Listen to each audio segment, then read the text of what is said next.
Reptiles. Okay, so here there are probably some of the picture a little bit, no, there isn't too much blood, there are just few wounds a little bit explicit. This was a trauma of the one on the left hand side was a tortoise that has been literally stepped on, and there was a fracture of the shell. And the other one is a tortoise that was still in the garden, was living in the garden. The owner forgot where the tortoise was, and when he was, again, accidentally, cutting the grass with a lawnmower, he literally cut the top of the shell. What you should do in this situation, if will happen to you, first of all, is protect the wound. So if just happen and the wound looks still clean, perfect, just take something like a towel or tissue, cover the wound, avoid that anything can go in. Don't be tempted to, in this case, if the wound is clean, to flush or put anything on the wound, okay? Because on tortoise, on the top of the shell, there are the lungs.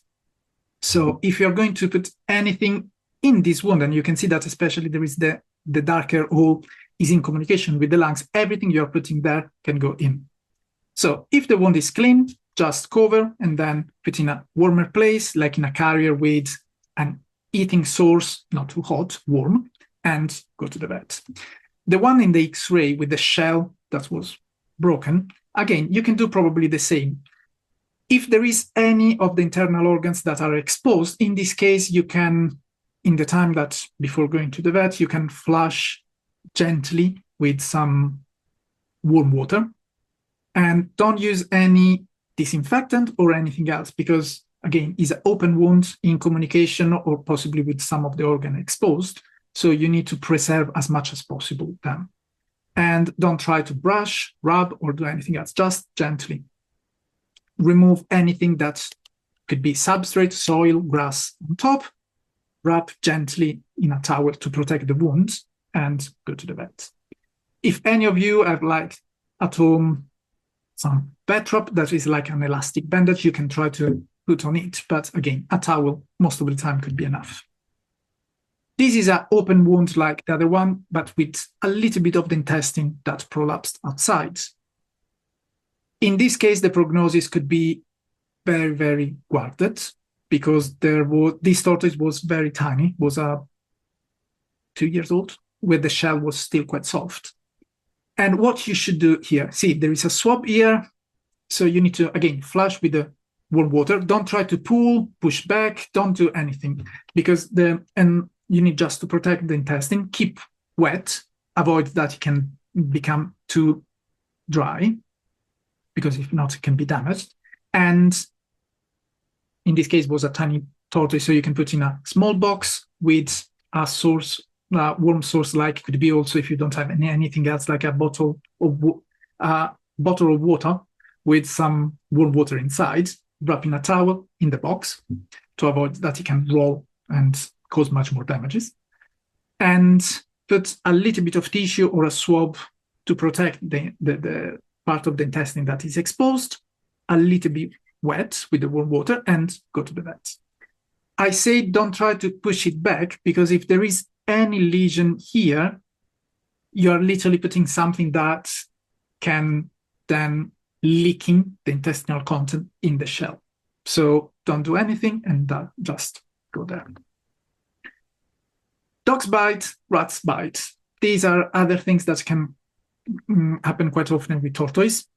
In this case, because potentially the wounds could be infected or contaminated, you need to wash with warm water. Again, in this case, it's a little bit easier, because you can just, again, don't rub with like a toothbrush. I know that the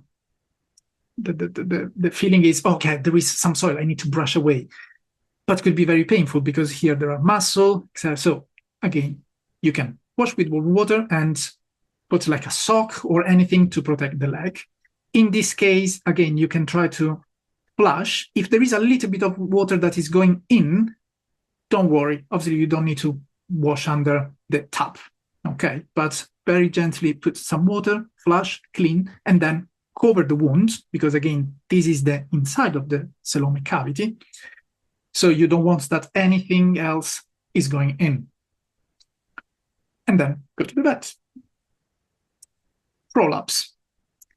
Prolapse could be a cloacal prolapse, could be sometimes a hemipenis prolapse that can be confused with a cloacal prolapse.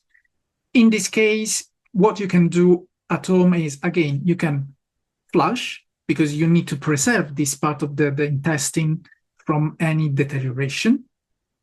You can keep your tortoise in a warm place. You can flush with warm water.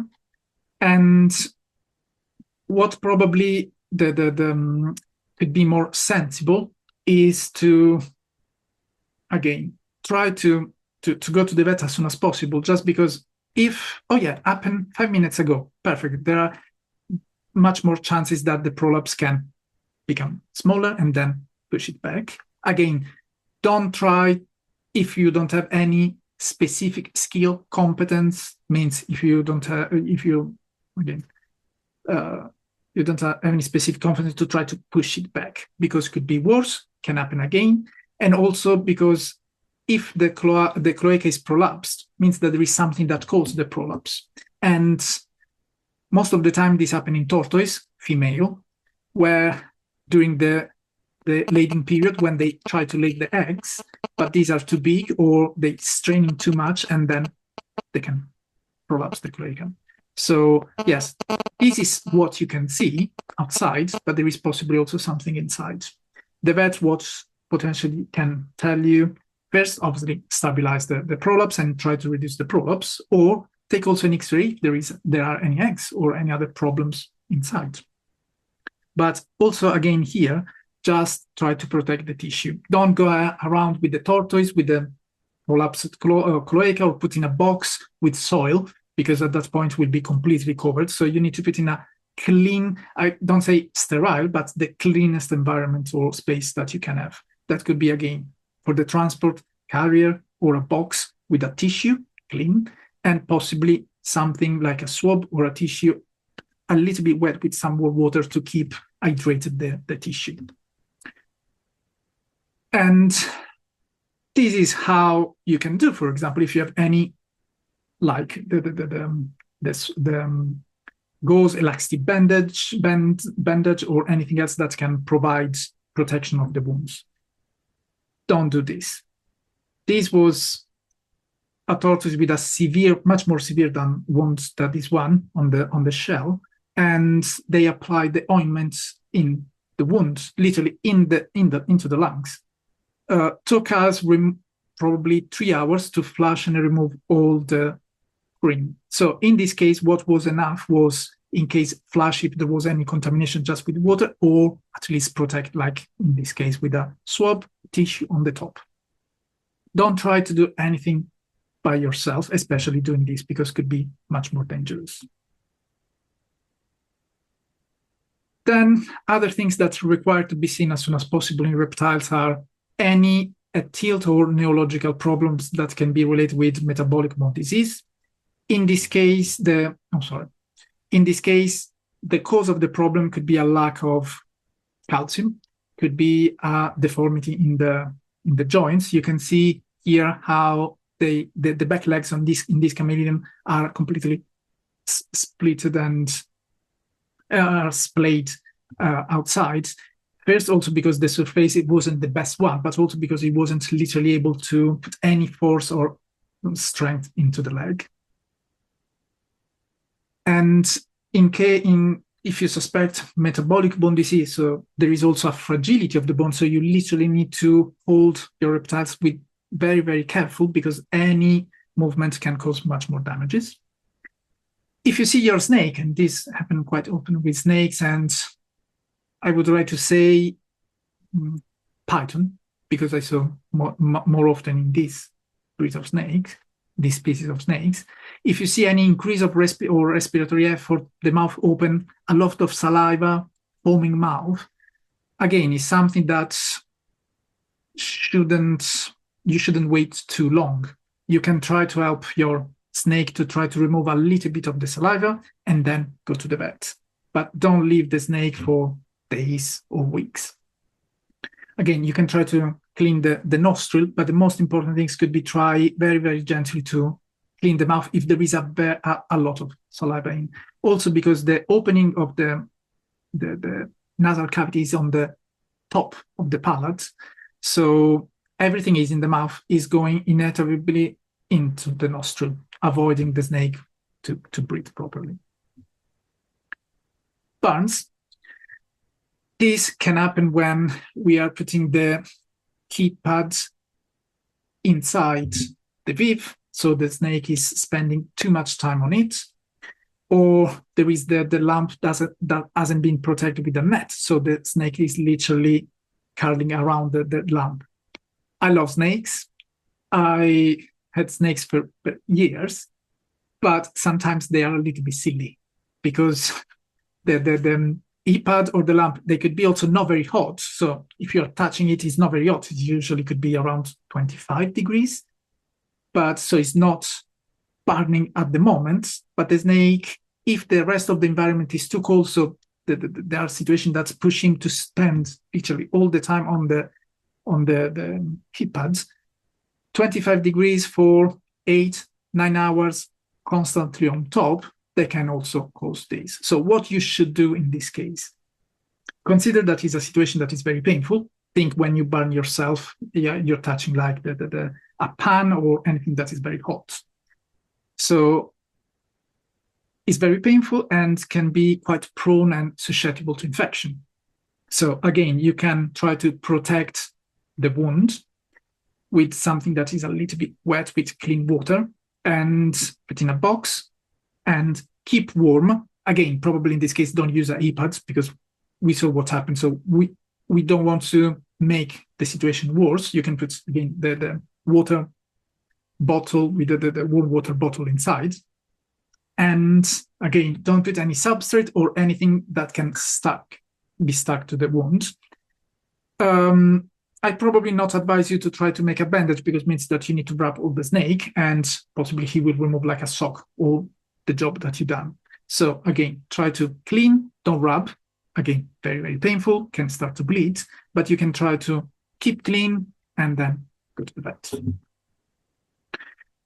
Fracture and trauma. This is something that usually can happen in case of metabolic bone disease, because when you are trying to open the mouth or do anything else, the jaw is so fragile that this can cause a break of the jaw.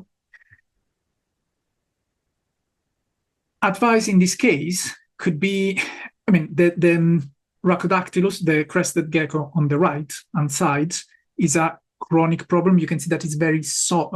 You cannot appreciate by the picture, but I can tell you that the jaw was very soft, so means that was a lack of calcification of the jaw. And what you can do in this case, I mean, you cannot fix the jaw, you cannot close the jaw, but you can try to see if didn't literally happen, say, during the night or the day before, or you have been away for a few days, you can try to offer some food with a syringe or something and then put in the situation to bring him to the vet. You can try to keep, especially in the second one, in the bearded dragon, what could happen is start to wobbling too much. This could be painful. So you can try to put the beard in a situation where he's not trying to use the mouth or do anything else that can make everything worse.